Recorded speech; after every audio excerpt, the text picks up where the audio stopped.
Yeah, he was over. All right, let's go ahead and get started. Thank you guys for coming out to today's meeting. We've got a few things that we'll end up chatting about today. Um, so let's go ahead and get started. So first, like we always talk about, our data maintenance inside of UASys. So we ask 4 questions, kind of seeing how we are on the regular data maintenance. The first is, have you logged into UASys to enter data? Again, if you have questions about logging in, have issues logging in, you can always use your forgot password, or you're welcome to email Alex or I to get your data logged into the system. Second question is, have you entered your data in a timely manner? If you have, that's great. The third, we're asking that programs enter their data no more than every 2 weeks. More often is great. We have implemented tools over the last few months to help this data get entered on a more regular basis. Third question is, have you set an entering EFL or for each of your students? Again, this is primarily done through a pre-test, but there are a couple of different ways that you can add that if you are unable to test your students. And the fourth question we're hitting pretty hard, and you guys are doing fantastic about doing this, is how are your post-exit surveys? Again, we're wanting to make sure that all students are being contacted after they leave adult education so that we can report them more accurately to uh, to NRS. And so, how are these post-exit surveys? If you have questions, comments about some of that stuff, we have done some trainings in the past. You're welcome to go to our YouTube channel and find those. But if you got additional questions or trainings, please reach out, and Alex and I are happy to jump on into a call and help you with any sort of questions you have about your post-exit surveys. So, jumping into today's meeting, um, the first thing I want to talk about is we have had a number of different staff members turn over. We want to make sure that our users are staying up to date, and so this means that keeping our demographics for our users updated. Since we are using emails a lot, primarily through the system to contact different students, we want to make sure that our emails are up to date. Make sure that it is an accurate email that our students can contact when they reply back. It also helps when you reset your password, making sure that that email is accurate inside of the system. So please make sure that the email is a good one associated to the staff member. We would prefer that it be a school email address, but if they don't have a school email address or prefer a personal one, that's just fine. Go ahead and get that added in. We also want to make sure that the teaching certifications are up to date. Um, we need to make sure that these are updated every year, especially when they are expiring at the end of each year. We do report this information up in our NRS reports. We'll talk a little bit about that later today, but making sure that those certifications are up to date. As we do add new people and people get different roles of change to them, we want to make sure that new permissions are added or the correct permissions are added for our staff members. There are not role-based permissions inside of the system, so every user is different or can be different depending on what you want the user to do. And as well as Alex and I do launch new things inside of the system, there are a lot of new permissions that get added into the system. So for those that already have all permissions, we do by default add those. But if they are missing any sort of permission and don't have all of them, that would be a new permission you'd have to give them if that is a new feature that they are wanting to add. And then as we do have turnover, we have new people coming on and people leaving adult education. We do want to make sure that the old users are being removed from our system. Again, that's a security thing. We want to make sure that only those that are active in adult education have access into UASys. So if you have any questions about any of the user information, please reach out. We're happy to help share any information that you are seeking. But again, please make sure that you keep your user information updated. We've had a number of questions over the last few weeks about some NRS or questions about, how does a student show up on some of these reports? What do some of the areas mean? Where it's my best area to, or what's my best report to find certain questions or answers to certain questions. So we wanted to go in and just kind of briefly cover um, how students end up on some of our NRS reports and what some of them are. This is not going to be a super in depth by any means. We're going to have a training later on about more in depth about every NRS report that's available. But we wanted to kind of give you guys an overview of what NRS is so that when we use different terminology and abbreviations inside of just talking, that you understand what we're talking about. So the first question I get is, well, how does a student show up on our federal reports? What makes them to where they will show up versus what they won't show up? And in order for students to show up on our federal reports, they need to have an active period of participation, or what we call a POP. To have a student have a POP, they need to have two things. First, they need to have an entering EFL assigned. Again, we talk about that at every third Thursday, is making sure that students are tested and getting that entering EFL assigned for the students. There is a way to assign them provisionally. We will talk about that not today, but at a later training, how to provisionally assign EFLs and what to do about students that have passed that weren't tested and that kind of information. The second thing that they need to do is they need to have 12 hours of attendance. Now, it's not 12 hours of class attendance. There are multiple types of attendance that we can collect inside of UASIS: assessment, counseling, intake, that kind of information. Those hours all count towards a student's first 12 hours in order for them to be active as a period of participation. So if they have both of those things, their period of participation will be activated and they'll start showing up on all of our federal reports. So those monthly reports that our program or that Alicia sends out, which are all based upon table 4 numbers, that's how students will start showing up on those. If we ask you to run a table 4 or any of our other federal tables, in order for a student to show up on there, they must have an active period of participation. There is only one NRS report that does not require you to have a period of participation, and that's our Table 2A. Table 2A are students that uh, came in, expressed an interest, and left. That could be that they left before 12 hours. That could be that they didn't have an entering EFL assigned to them, a mix of both. Um, but students that show up on those table 2As are potential students that would have counted, and NRS wants us to kind of see how many students are we losing before they actually get to those 12 hours. So it's a good table to kind of look at to see how many students your program is losing, as we do track it that way as well. But again, those students that show up on table 2A don't have an active POP. Every other federal table that we talk about, they must have an active period of participation in order to show up on there. Now, there are many reports, many NRS reports that we actually do talk about, but we only want to talk about a couple of the ones that are ones that we talk about on a regular basis. The biggest one that we talk about is Table 4. Table 4 has a lot of information. It's about the number of students you have, kind of the different levels that your students that you are seeing within your programs. And then it kind of talks about what your students are doing inside of your program, how many hours they're doing, and what MSGs are they getting. And so that's a great way. This is the best table for us to look at how your programs are doing. So when we talk MSGs are measurable skill gains. So those are what the student ends up doing to make some sort of academic gain inside of our programs. And there are 3 groupings of MSGs, but there are 5 different types of MSGs.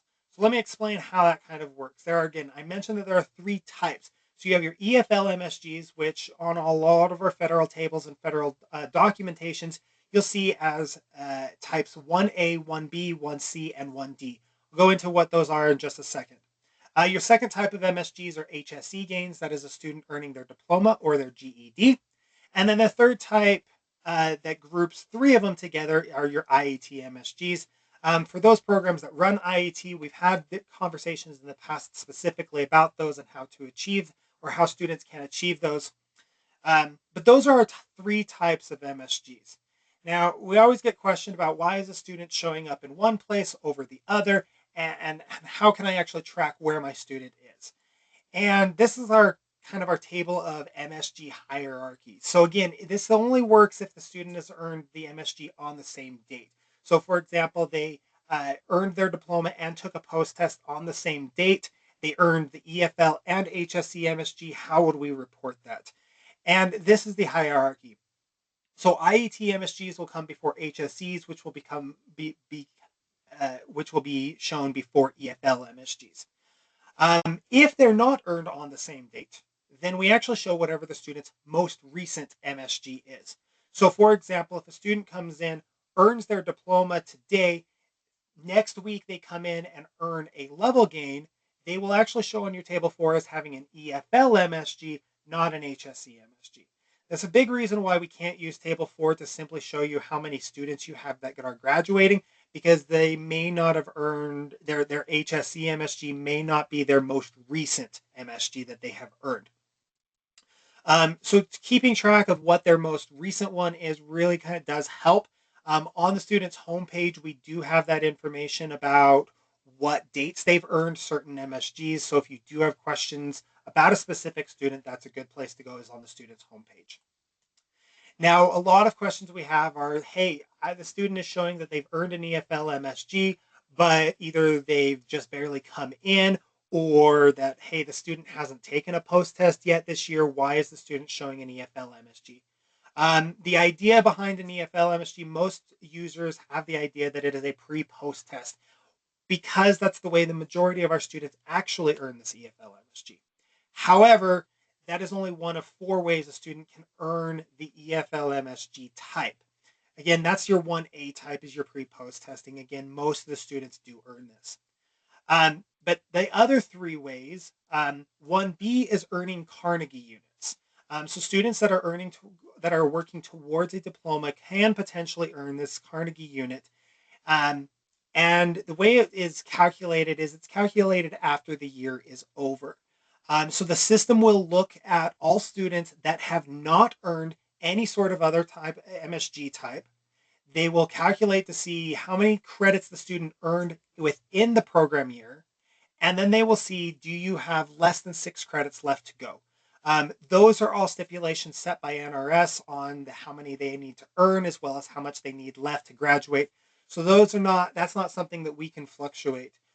If they qualify on all three or all 3 topics, that they haven't earned another MSG, earned more than 6 or more, and have less than 6 to graduate, we actually change their entering EFL from whatever they are to an ABE level 5, and we'll mark the CEFL MSG. Why do we change them to an ABE level 5? It's a way to kind of provisionally assign an EFL, saying that we're setting the student's EFL based on Carnegie units. NRS has told us this is the way that it needs to be, and only ABE level 5 students qualify to earn the or to earn this Carnegie unit. It's nothing that you need to do. There's no markings that you need to go mark inside of the system. Continue working with your students as you see as you are working with them. And then at the end of the year, we'll go through, and this is more of a way to tack on additional MSGs for students that may potentially not have earned any sort of other MSG. So that's your Carnegie units. 1C is transitioned into post-secondary. And this is again primarily done through data matching. However, if you are making phone calls or you have students that you know that have moved into post-secondary, you can go in and mark that inside of the student's achievement page. However, the caveat with a student earning this EFL is that it needs to be done within the program year that the student left. So if a student exits your program on, say, June 20th, they only have 10 days to enter into post-secondary in order to earn this. But a student who leaves early on in the year, or who ends up leaving mid-year, they have a longer time period to transition into post-secondary to earn this.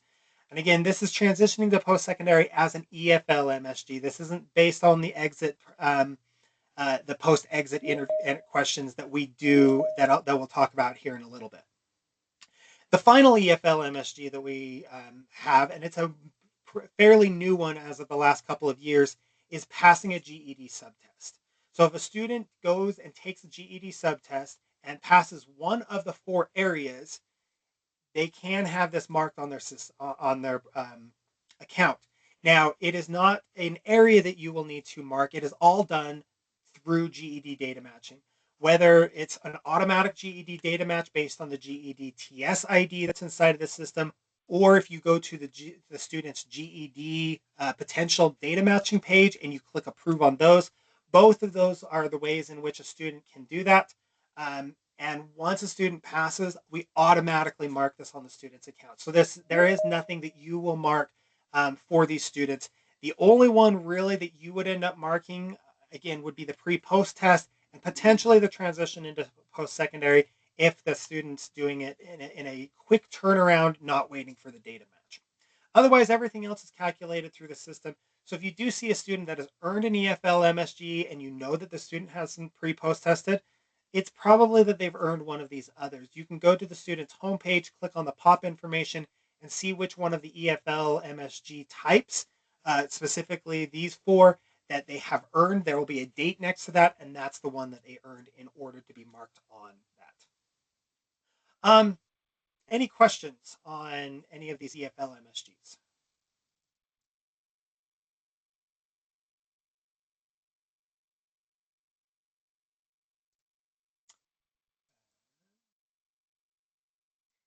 Question is, if a student is taking a college course while enrolled with us, can we manually input a match?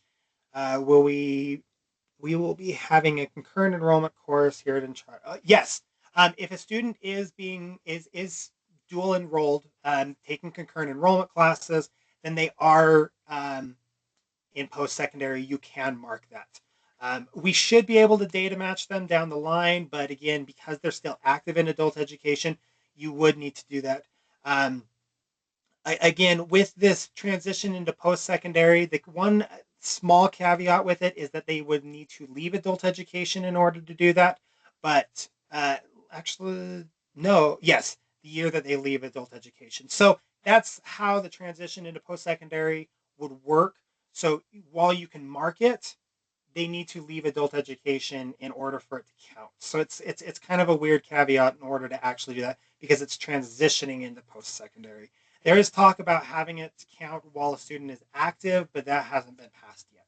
So good question, Chris. So along that same line, excuse me. So let's say you mark it in May and then the student leaves in June. Does that count? Yes.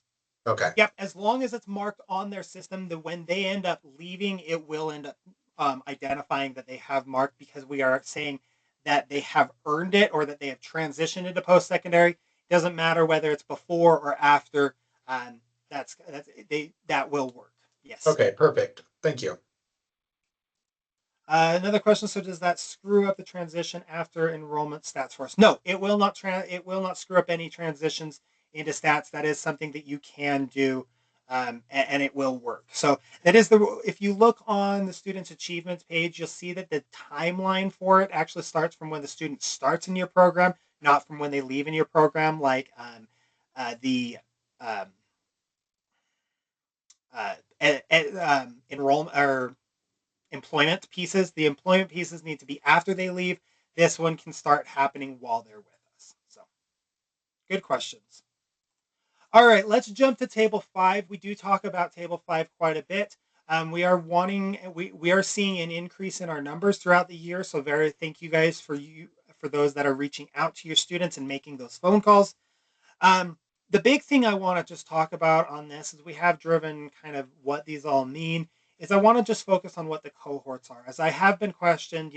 Well, if I mark a student now, why are they not showing up on my table 4 and that kind of stuff?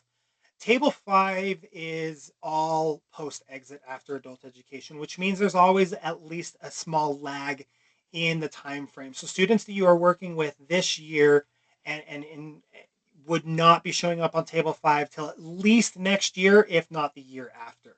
And the reason is because of the cohort time period in which NRS is set for these. So, for example, for this table, so rows 1 and 3, so those that deal specifically with employment in second quarter, the cohort that we look at are students that would have exited adult education for this year's report between 7/1 of 2024 and 6/30 of 2025, which is simply last program year. That's the cohort. So if you have a student that, say, exited your program in, let's say, August, and you're getting that information for them now as you're making those phone calls or we're doing data matches, and you're not seeing your numbers increase, that's why. It's because the student will not show up on table 5 until next year. And again, it's just because of the cohort range. Table or rows 2, 4, 5, and 6. So your second, or so your fourth quarter, and then your post exits are your post-secondary information. Those have a longer lag year, and those are students that would have exited between January 1st of 2024 through December 31st of 2024. So it's a mix between two program years. And it gets really kind of confusing kind of looking at it, since that one does not deal with a specific program year. But that's why when we have that phone call tree about following up with those post students, that's why we go back to the January of 2024, is because we can still report on those students as of this year.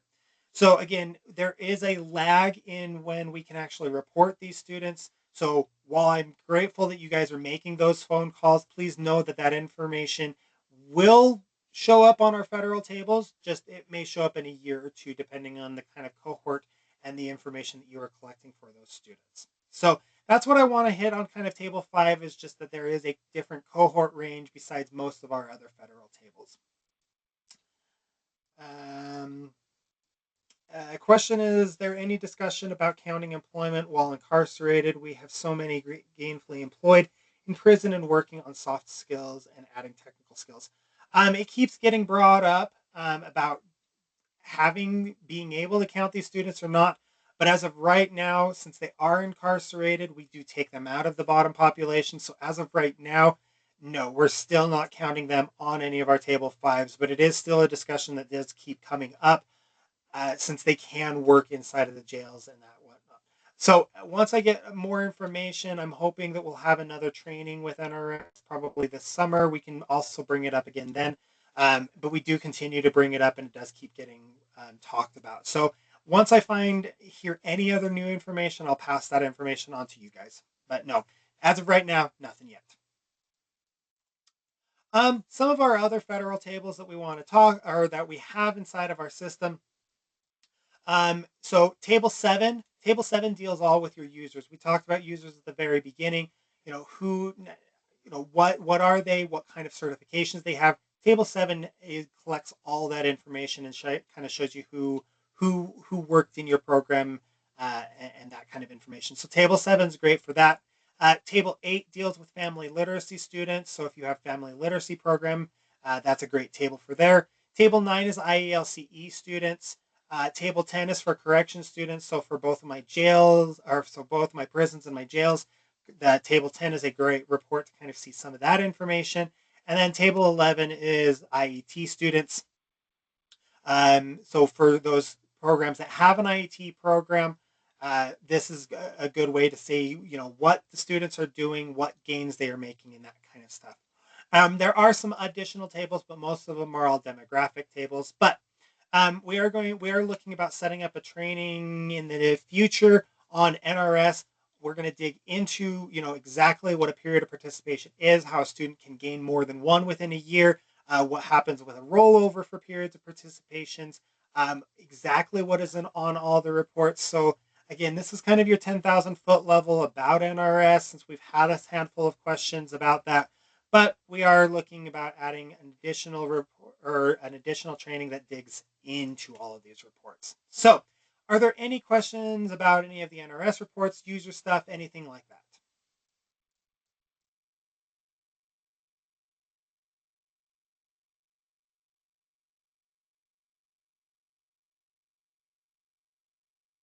Okay. Well, if there is nothing else, thank you guys so much for coming today.